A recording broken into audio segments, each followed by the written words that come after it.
We're gonna do something a bit different this time. We're actually gonna try a big lobster. Literally in my life, never eaten a big lobster. Which one do you think will be better eating?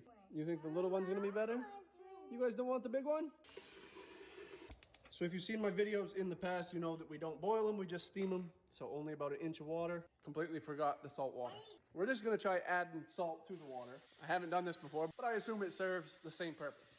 So once your 1 inch of water is boiling hard, you put your lobsters in. So they've been cooking about 15 minutes. To tell if they're done, you just give their antenna a little pull. If they pull off easily, that's how you know they're done.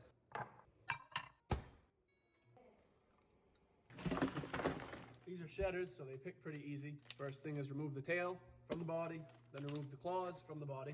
Ooh, these are hot. There is some meat in the legs and in the body, but we don't really eat them.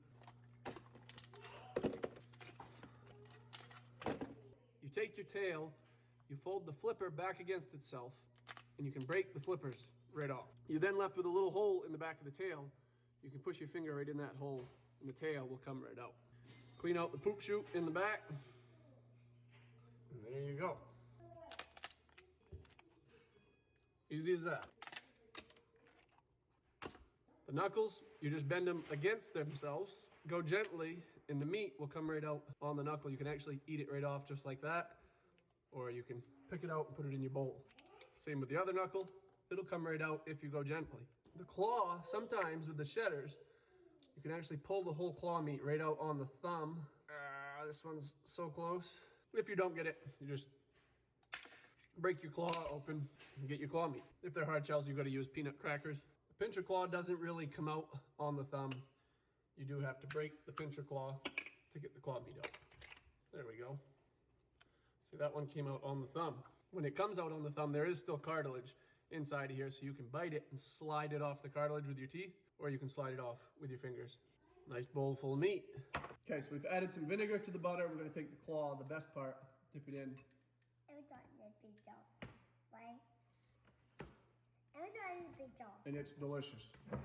And now the part that you probably all want to see. The taste comparison between the big lobster and the small one. Typically the smaller ones are much better eating, but that's because the larger ones go longer periods of time without shedding. And when they go long periods of time without shedding, the meat is not as good. But this one is a recent shedder. So I'm thinking that it's gonna be just as good as a small lobster because it is a shedder. So we're gonna start out with a knuckle. Okay, look at that. That's a big knuckle. We're gonna see how it is.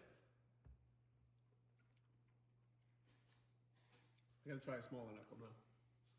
No.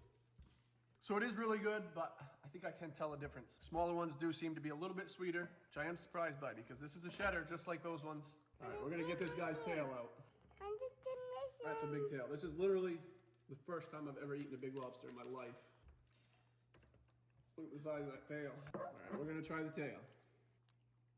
So the more I eat this big one, the more I can actually tell the difference. The smaller ones are much sweeter. It takes a few minutes. You gotta eat. What do you got? Are you eating beef jerky? Chase, you got way too much in your mouth.